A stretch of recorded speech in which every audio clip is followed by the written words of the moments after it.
My name is Chris Stankowski. I'm the president of Woodmark Architectural Woodwork, and we're out of Houston, Texas. I've really been doing woodworking since I was 15 years old and been with Woodmark for 22 years now. I actually started entry-level, shop floor. I worked my way up through the ranks. Now I'm president and part owner of the company. Before INNERGY, we just kind of knew at the end of the year we made money, and that was good, but not knowing where we were losing it either.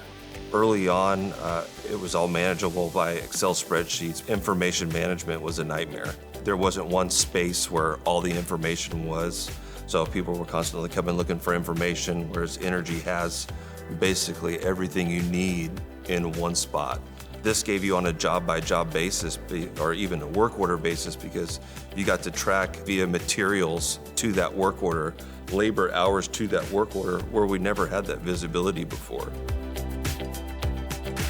I came on in Woodmark when it was probably doing $2 or $3 million a year. Scale-wise, for our facility, we've hit just about the max, which is like $10 to $11 million a year. But INNERGY really helped us make a lot of financial decisions on which GCs to stop doing work with. All of a sudden we could start to do postmortems and find out, well, we haven't been doing good on these jobs. Well, what's the GC? Well, the GC's this, okay.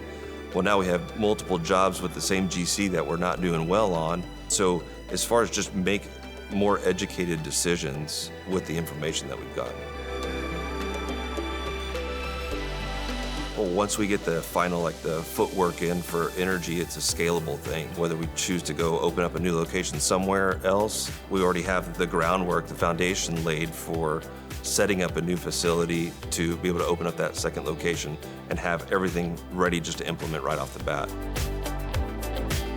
It was a big change. There were some people that fought against it, but change has to happen for us to grow, and they understood that. So it's been good. Still educational, and continuing education is the biggest key.